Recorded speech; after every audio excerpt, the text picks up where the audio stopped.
व्यवहार न्यायालय परिसर गिरिडीह की तस्वीरें आप अपने स्क्रीन पर इस समय देख रहे हैं। आप देखें कि हमारे साथ इस समय यहाँ पर काफी संख्या में अधिवक्ता जुड़ रहे हैं, जिनसे बात करेंगे सीधा विधानसभा चुनाव 2024 पर और विशेष करके गिरिडीह विधानसभा सीट पर। तो आइए बात करते हैं। सर, आपका स्वागत है। सबसे पहले तो बताएं, नाम क्या है? मेरा नाम रविंद्र प्रसाद है।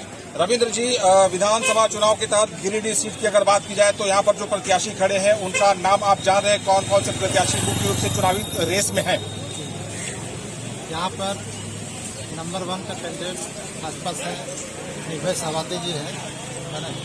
इनका पिछला कार्यकाल इससे पहले का उनका बहुत अच्छा रहा और जिस पार्टी से है इस पार्टी के नेता लोग, मतलब कि जो अग्रणी नेता है जैसे प्रधानमंत्री जी और भी दूसरे प्रदेश के जो मुख्यमंत्री लोग हैं, अच्छा काम कर रहे हैं। देश के विकास और समाज के विकास में बेहतर काम उन्होंने किया है। किसको आप जीतता हुआ देख रहे हैं सर, और कौन बनेगा अगला विधायक गिरिडीह का, ये बताइए आपके अनुसार? इस बार तो परिवर्तन की पूरी संभावना है और निर्भय जी जीत रहे हैं। इस बार परिवर्तन की पूरी संभावना है और निर्भय सावाती जीत रहे हैं, कहना है एक अधिवक्ता का। हमारे साथ कुछ और लोग जुड़ेंगे, नाम बताइए सर। राजीव कुमार राय। कौन जीता हुआ प्रतीत आ रहा है और क्यों? विधानसभा सीट गिरिडीह से भाजपा प्रत्याशी निर्भय कुमार साहब। क्यों ऐसा लगता है? इनका पिछला कार्यकाल अच्छा रहा और वर्तमान विधायक का जो वर्तमान कार्यकाल है वो कहाँ लगा कि गलत हो गया, काम नहीं हो पाया? कहीं दिखाई ही नहीं दिए। कहीं दिखाई नहीं दिए?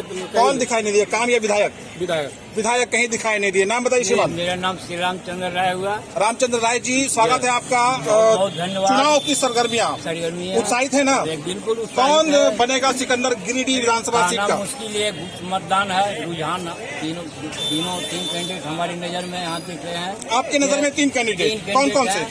आपके भाजपा से सावादी जी हैं और इंडिया गठबंधन से सोनू जी हैं और एक जयराम महतो जी की पार्टी से नवीन चौरसिया जी। नाम लेंगे उसका जो लगता है कि आपको जीत रहा है? ये कहना हमारे नजर में अभी मुश्किल है, क्योंकि गुप्त मतदान है। गुप्त मतदान है, लेकिन देखिए क्या होता है। बात करने के लिए धन्यवाद सर आपका। बात करने के लिए धन्यवाद सर। आप थोड़ा सा सामने आए, नाम बताए सर। मदन मोहन प्रिय। मदन जी, कौन कॉन्टेस्ट में है, कौन यहाँ पर आपको लगता है कि रेस में है? जीतता हुआ कैंडिडेट आपको कौन लग रहा है? यहाँ पे झारखंड मुक्ति मोर्चा का कैंडिडेट, बीजेपी का कैंडिडेट और जयराम महतो की पार्टी जो है JVKSS, उसके कैंडिडेट रेस में। इन्हीं तीनों के बीच कॉन्टेस्ट है। इन तीनों में से कौन लगता है कि जीत जाएंगे? इसकी संभावना तो, क्योंकि चुनाव है क्रिकेट और चुनाव के बारे में कुछ कहा नहीं जा सकता है कि कौन जीतेगा, लेकिन जहां तक जनमानस का सवाल है तो इस बार जो जयराम महतो की पार्टी है उसके जो उम्मीदवार हैं नवीन चौरसिया, लोगों ने मन बनाया है कि इस बार परिवर्तन होना चाहिए, क्योंकि दोनों परंपरागत पार्टियों से तो चुनाव जीतकर आते रहे हैं और गिरिडीह विधानसभा क्षेत्र में काफ़ी समस्याएं हैं, इनको इन्होंने दूर नहीं किया। हर साल ये वादा करते हैं हर चुनाव में।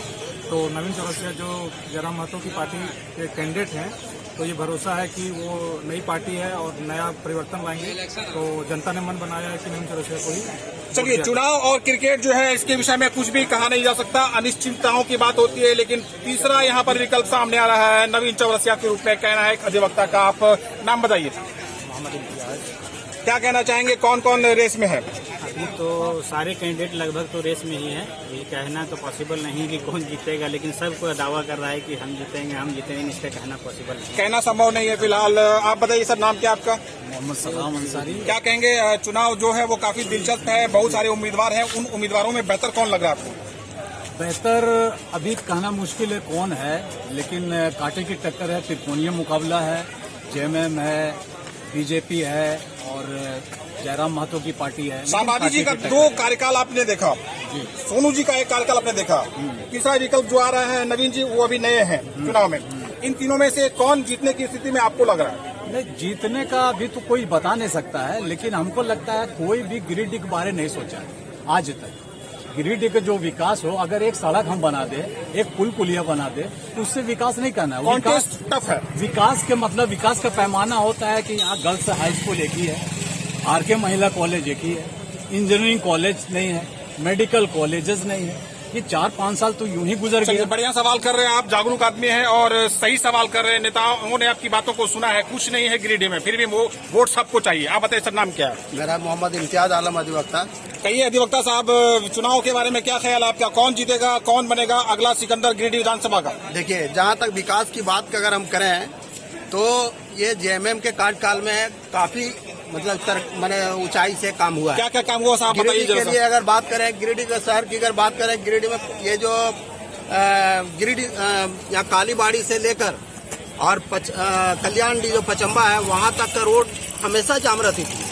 ये जो सुधीर कुमार भैया जो है बहुत अच्छे काम किए हैं। यहाँ जो है ना एजुकेशन का हब लाया है। यूनिवर्सिटी के लिए हम लोग बहुत दूर जाना पड़ता था, यूनिवर्सिटी हजारीबाग जाना पड़ता था, वो अब गिरिडीह में ये होगा सुविधा। जो है इंजीनियरिंग कॉलेज आ गया, फिर जो है ना गांडे तरफ एक कॉलेज बना। रोड की जो है ना जो कभी जो है नदी में कभी आदमी गुजर नहीं सकता था, वहाँ रोड बनवाए। विधायक सुधीर सोनू जो है उनकी विधायकी बरकरार रहेगी या फिर उनका किला जो है वो ध्वस्त हो जाएगा? बिल्कुल बिल्कुल बरकरार रहेगी, बिल्कुल बरकरार रहेगा, बिल्कुल बरकरार रहेगा। विकास के मुद्दे पर वोट कर रहे हैं लोग सुधीर सोनू को और उनका किला बरकरार रहेगा। और दूसरी बात क्या जानते हैं, अधिवक्ता के कल्याण के बारे में आज तक कोई नहीं सोचे थे। क्या सोचा विधायक सुधीर सोनू ने? बहुत कुछ किया। अभी अधिवक्ता के कल्याण के लिए देखिए 5 लाख का जो अभी हम लोग का इंश्योरेंस कर दिया किसी भी। चलिए, अधिवक्ता जो है उनके लिए 5 लाख का इंश्योरेंस हो गया है, काफी खुश हैं आप? दूसरी बात क्या जानता है, किसी भी अधिवक्ता को अगर तबीयत खराब हुई तो जानते हैं उसके इलाज के लिए 5 लाख रुपया खड़ी है। चलिए, विधायक सुधीर सोनू के बहुत बड़े समर्थक हैं, बहुत कुछ कहना चाह रहे हैं, लेकिन वक्त की कमी है। नाम बताइए श्रीमान। संदीप यादव। संदीप जी, कौन बनेगा अगला विधायक गिरिडीह का, ये बताइए। देखिए, विधायक तो बना हुआ है, बीजेपी जेएमएम का बनता आ रहा है, लेकिन हम कह रहे हैं कि परिवर्तन होना चाहिए। परिवर्तन होना चाहिए, कौन बनेगा?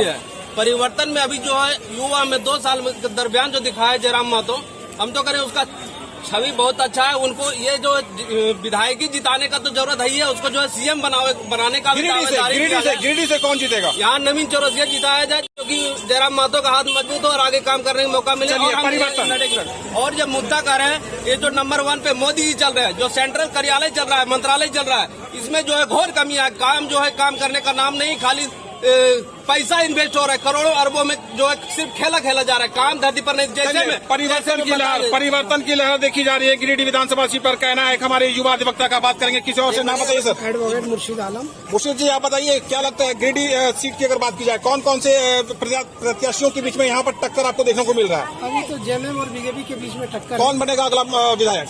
विधायक के लिए मैं नहीं कह सकता हूँ, लेकिन मैं ये कह सकता हूँ कि यहाँ पे जेएमएम अच्छा काम कर रही है। जेएमएम यहाँ पर अच्छा काम कर रही है। इस बीच एक जो वक्ता है वो काफी उत्साहित और जोश में कुछ और कहना चाहते हैं। आइए इनकी बात को सुन लेते हैं। बोलिए भाई। और करना चाहते हैं, जो सेंट्रल मंत्रालय है उसमें कमियां है। जैसे देखा जाता है गरीब लोग के लिए जो है ट्रेन की इतना सुविधा कमी है, क्योंकि 2 जनरल बोगी दिया गया है, उसमें जो है लटक कर बाथरूम में घुस कर 4 आदमी आता है। और उसमें जो है कमी रहने के कारण जो है, एक तो पर्व त्योहार में होता है, आम दिन जो है रेगुलर वही कमी रहता है। उसमें जो है जनता लोग इतना परेशानी से आता है, और उसमें जो देखते हैं पब्लिक एक दूसरे के ऊपर चीटी ऊंचे से चढ़ा रहता है। हम कुछ दिन पहले मुंबई गए थे, वहाँ करने के लिए आपका धन्यवाद। आप तस्वीरें देख रहे हैं व्यवहार न्यायालय परिषद गिरिडीह की, और यहाँ के अधिवक्ता हमारे साथ जुड़े थे और उनसे बात हो रही थी। गिरिडीह विधानसभा सीट पर अगला सिकंदर कौन बनने जा रहा है, इसको लेकर त्रिकोणीय मुकाबला सभी कह रहे हैं। कोई कहता है कि यहाँ पर विधायक सुधीर सोनू की वापसी होगी, कोई कह रहा है कि निर्भय शाहबादी वापस बनेंगे विधायक, तीसरी बार उनको यहाँ की जनता मौका देने के फिराक में है। और एक